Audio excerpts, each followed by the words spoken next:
Di sebuah kota yang penuh hiruk-pikuk hidup seorang kakek tua yang tampak biasa saja.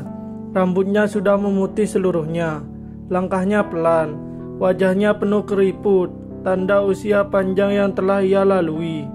Dari luar, tidak ada yang istimewa. Ia tinggal di sebuah rumah kecil di gang sempit, dikelilingi tembok tinggi dan suara kendaraan yang tidak pernah berhenti. Namun di balik kesederhanaan itu, tersembunyi kisah yang sulit dipercaya. Orang-orang menyebutnya sebagai kakek yang dicintai 100 wanita. Julukan itu membuat sebagian orang terheran-heran. Bahkan ada yang salah paham.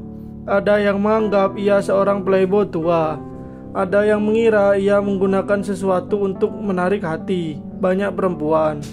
Tapi kenyataannya sangat berbeda dari dugaan itu semua.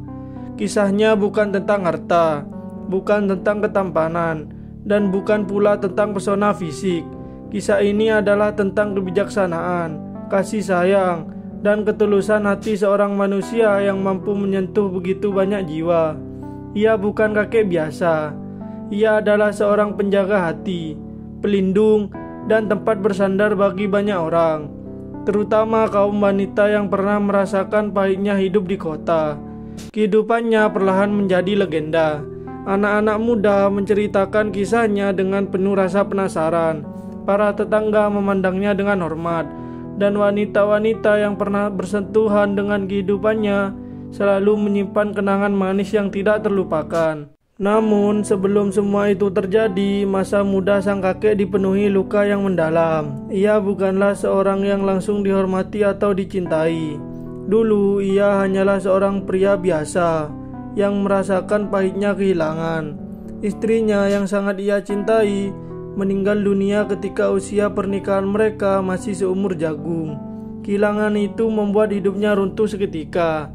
Bayangkan seorang pria muda harus membesarkan anak-anaknya seorang diri. Malam-malam panjang ia jalani dalam kesepian. Kadang ia duduk termenung di sudut rumah, menatap kosong pada dinding seakan bertanya pada Tuhan, "Mengapa aku? Mengapa begitu cepat ia diambil dariku?" Air matanya menjadi teman, kesepian menjadi sahabat yang diam-diam menggerogoti hatinya. Namun, dari luka itulah lahir kekuatan baru. Ia belajar arti sabar, arti ketulusan, dan arti ikhlas. Ia tahu bahwa menyerah hanya akan membuat anak-anaknya kehilangan dua orang tua sekaligus.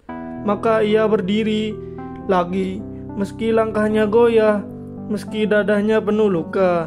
Perlahan ia mulai dikenal bukan karena kesedihannya, melainkan karena kebijaksanaannya. Wanita-wanita yang kesepian, para janda yang ditinggal suaminya, bahkan gadis muda yang kehilangan arah, semuanya menemukan ketenangan saat berbicara dengannya. Mereka merasa dihargai, didengarkan, dan dirangkul dengan penuh kasih, bukan dengan niat memiliki, melainkan dengan niat melindungi. Dan dari situlah awal kisah luar biasa itu dimulai. Seiring berjalannya waktu, nama kakek itu semakin dikenal di lingkungan kotanya. Bukan karena ia kaya raya, bukan karena ia memiliki jabatan tinggi, melainkan karena kebijakan hatinya yang tak pernah ia sembunyikan. Ia selalu ada bagi siapa saja yang membutuhkan telinga untuk mendengarkan, bahu untuk bersandar, atau sekedar kata-kata penguat ketika dunia terasa selalu berat. Banyak wanita yang datang kepadanya dengan cerita hidup masing-masing. Ada janda yang ditinggalkan suaminya dalam usia muda. Ada ibu rumah tangga yang kesepian karena suami sibuk dan jarang pulang. Ada pula gadis-gadis muda yang merasa kebingungan menghadapi kerasnya kehidupan kota. Mereka semua menemukan sesuatu yang sama pada kakek itu, sebuah kehangatan yang tulus, tanpa pamrih, tanpa niat tersembunyi. Satu demi satu, mereka mulai merasa bahwa kakek itu adalah bagian dari hidup mereka. Ia bukan hanya sekedar pendengar, tapi juga pengingat. Ia sering berkata, "Hidup tidak akan pernah mudah, tapi kita bisa memilih untuk tetap baik meski dunia tidak selalu baik pada kita." Kalimat sederhana, tapi bagi banyak wanita Kata-kata itu bagaikan cahaya di tengah gelap.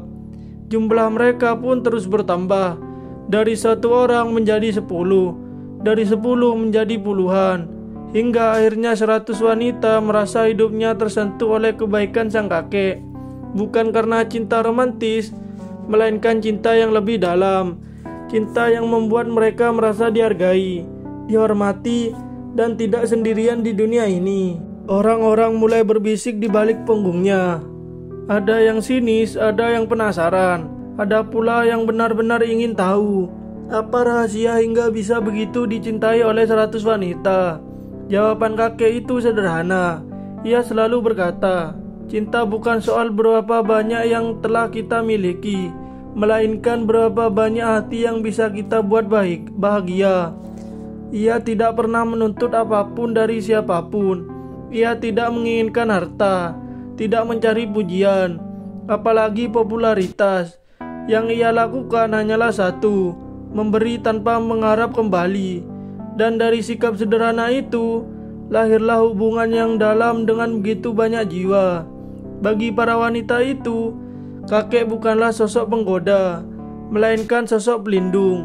Ia adalah ayah kedua, guru kehidupan, sahabat yang selalu siap mendengar tanpa menghakimi.